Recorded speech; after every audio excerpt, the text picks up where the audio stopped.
podcaster, I have great news for you. I want to share with you the law of success for podcasters in general. It doesn't matter the niche you're in. This law will apply to any niche that you have as a podcaster, and it doesn't matter how long you've been podcasting.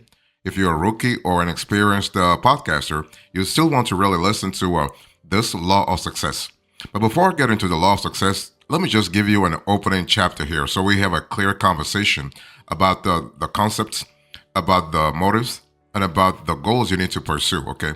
So, first of all, the number one reason why you need to start a podcast is not just about you trying to connect with your audience, it's actually you trying to add value. I want you to remember that. You are adding value to your audience. You are having a conversation with your audience. You are adding value. You're maybe solving their pain points. Maybe you have expertise in the field. Maybe you have some background. You have some story, whatever. You are trying to add value. So when you start a podcast, it's not about you. It's not about your story. It's about the stories that you are building with your audience, okay? Your audience members will be the one to actually make or quote unquote break you. So remember that, okay? So the number one reason why you need to start a podcast is to actually add value. And what do you need to start a podcast? It doesn't matter again whether you are a sports podcaster, a business podcaster, a self-help podcaster. There are a few things that you need, okay? But number one, you do not have to be a natural born communicator or a speaker. Again, what I said before, it's all about connecting with your audience, right? So even if you are not really the greatest communicator, can you resonate with your audience? Can you connect with your audience? Can you understand their pain points? If you can do that, that's really good. And you don't have to podcast in a large niche to succeed. I mean, I've seen niches that are really very tiny, but those niches have listeners that are very loyal. That's what you want.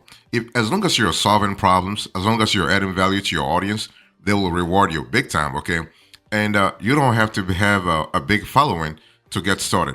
You can be a random John Doe or Jane Doe and still find success as a podcaster. Going back to what I said, it's about the value you are adding. It's not about the following you have at the beginning.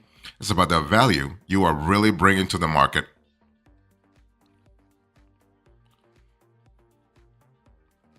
So let me give you the first law of success for podcasters. So number one, you want to choose a podcast topic you can commit to. See, the whole thing is that if you are going to be a podcaster, you got to really ask yourself, okay, am I knowledgeable enough? Am I knowledgeable enough in this topic? Can I commit to it? Can I do the research? Can I bring some value to the topic, right? So, and this has to do with your background. It has to do with your motives, with your passion, with your like whatever you are interested in, with your skill set. Okay, so you want to choose a podcast you can commit to, and how do you do that? Well, you want to create a list of 25 to 50 episodes. I'm very serious here. 25 to 50 episodes. That way you are showing yourself, listen, I'm very in this for the long haul. Okay, I'm not just here for the short run. No, I'm really committed to this. And you got to also ask yourself, 1 year from now, what do you see yourself? How do you see your podcast? This kind of mental visualization, this kind of mental exercises will help you sort of let's say project yourself. Okay, and the thing is, you got to really ask yourself also, is the topic really boring you? Is the topic exciting you? Is the topic stimulating you? You got to be stimulated intellectually, you got to be stimulated physically, and you got to be stimulated emotionally. That's really important. For you to survive in the long run, you got to really have a clear idea about what you want. Okay. So that's the first thing. You want to choose a podcast topic you can commit to. And again, I'm speaking about 25 to 50 episodes. That's like a 1 year, 6 months or 1 year if you are on a weekly schedule. This next thing is you want to pick your podcast name.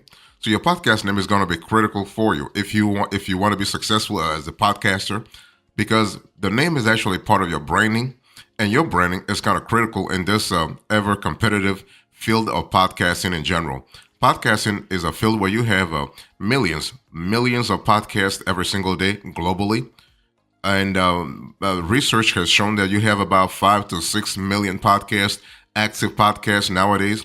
I'm talking about podcasts only. I'm not even talking to you about the listeners. So this is a very dense, this is a very busy, this is a very competitive field. So you got to ask yourself, how do you survive with the right name?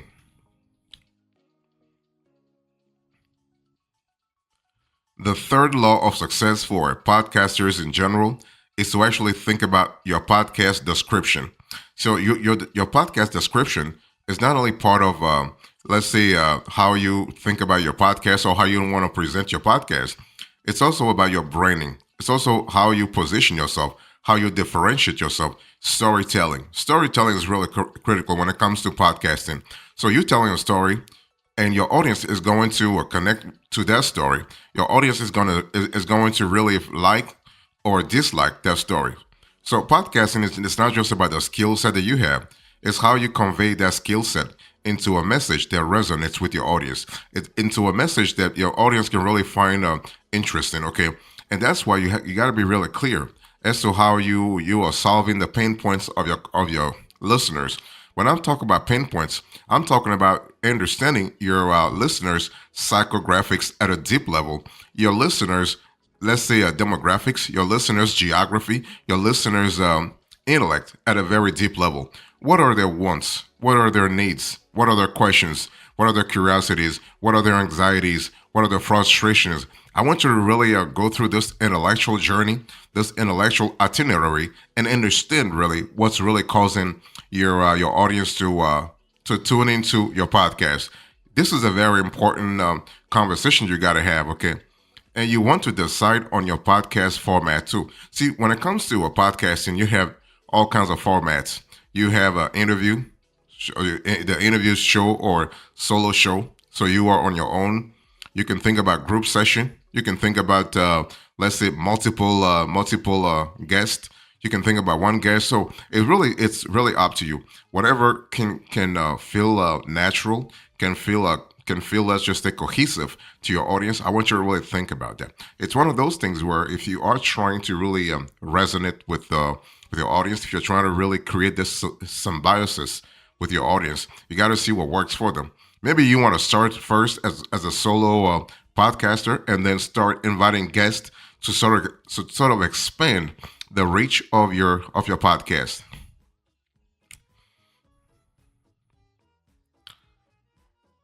The fifth law of success for podcasters has to do with the gear. Okay, but before I talk about the gear, I want to talk about the one part of branding that a lot of podcasters actually underestimate. I mean, to their disadvantage, by the way. If you are a rookie podcaster or an experienced podcaster, I want you to really pay attention right now to anything about sonic branding, anything about audio branding, the music you're playing. Okay, what's really part of your podcast? What kind of marketing? What kind of audio branding? What kind of video branding are you really bringing out? I want you to think deeply about your artwork, your podcast artwork. That's really important. And when I speak about artwork, I'm speaking about a square image that represents your show. It's all about epitomizing what really your show is about. And this sort of this nexus, okay, the artwork that I'm talking about is the nexus, the connection between your show and your storytelling. How do you actually connect with your audience through artwork? And listen, if you have no idea how to be artistically inclined, please don't try to really force yourself. Okay, don't come up with some crappy art design. You just want to outsource the whole thing to somebody who's a professional designer. And you have a lot of sites right now, from Fiverr to Upwork to freelancer.com to 99 Designs to other sites where you can really go out there and hire someone to give you a wonderful art design. And you know what? You don't have to break the bank either. You can actually just pay a couple of dollars for that. So what I'm trying to say here is what? Your podcast artwork is going to help you differentiate big time. And please make sure the platform where you are on, you have the artwork design settings fit what the platform wants in terms of JPEG or a PNG or the size of the podcast, okay, of the podcast artwork, okay, whether you are on Spotify or Apple Podcast or Google Podcast or Amazon Podcast, okay, that's important. And also, You want to think about music. Music is important. So podcast, artwork, but also music. And you have a lot of sites that can really give you that kind of material on a very affordable term. Okay, you have Shutterstock. You have Story Blocks. You have Envato Elements. You also have Artlist, by the way. Next, I want to talk to you about gear. So you want to purchase your podcast equipment and test your podcasting software. And when it comes to podcasting software, you're going to have to go through a series of trials and errors. You can try, for instance, Castos. You can try Riverside.com. You can try Spotify. You can try a little. You can try a lot of them and see which one works for you. Okay, it's one of those things where, again, you have to see through a process of trial and error what really sticks.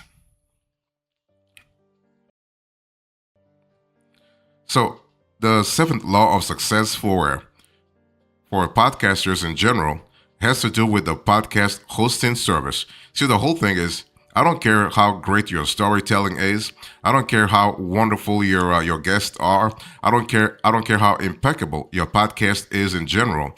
If you have no idea where to host your podcast, you would have done probably 25% of the journey. Okay, so you got to choose the right podcast hosting service. And by the way, I did an entire show telling you not to really host your podcast on your own website. That's a really, really bad idea. You do not want to really go there. So you want to really start thinking about what works for you and what doesn't work for you, okay? But when it comes to podcast hosting service, you have to really understand you choose a hosting service that really, really, really actually fit the kind of niche you're in, but most importantly, the kind of expectations your audience has, okay?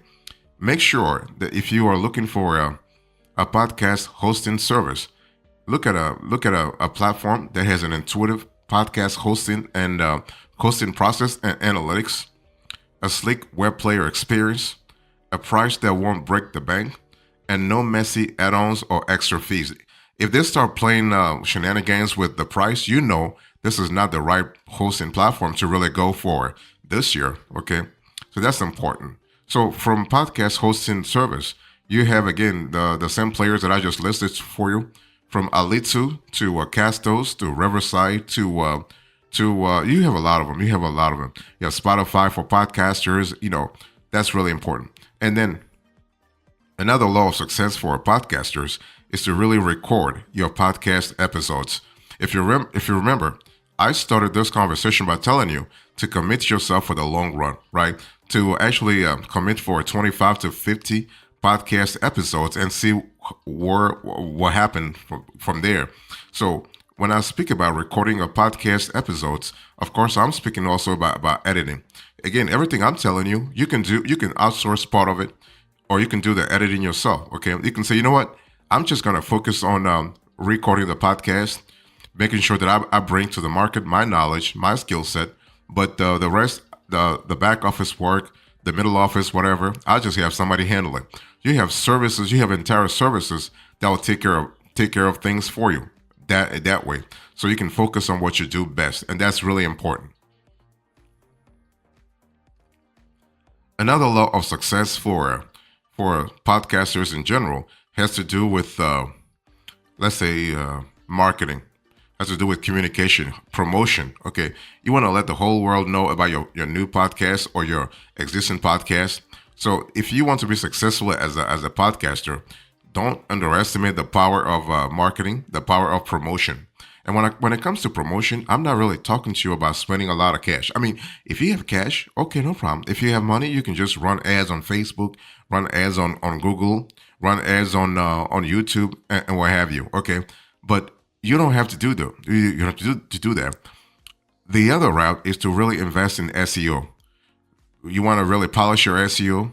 You want to really go. You want to grow organically. And how do you grow organically? Well, by actually setting up pretty lively Facebook profiles, Instagram profiles, TikTok profiles. Okay, I mean, on those sites you have, they don't call them video, they call them reel. So you actually put out some Instagram reels, some Facebook reels, some YouTube shorts, some Instagram on you or WhatsApp, whatever, wherever your audience hangs out at. You have to meet them there, right? It's all about making sure that you are really, really, really pushing your podcast out to the world.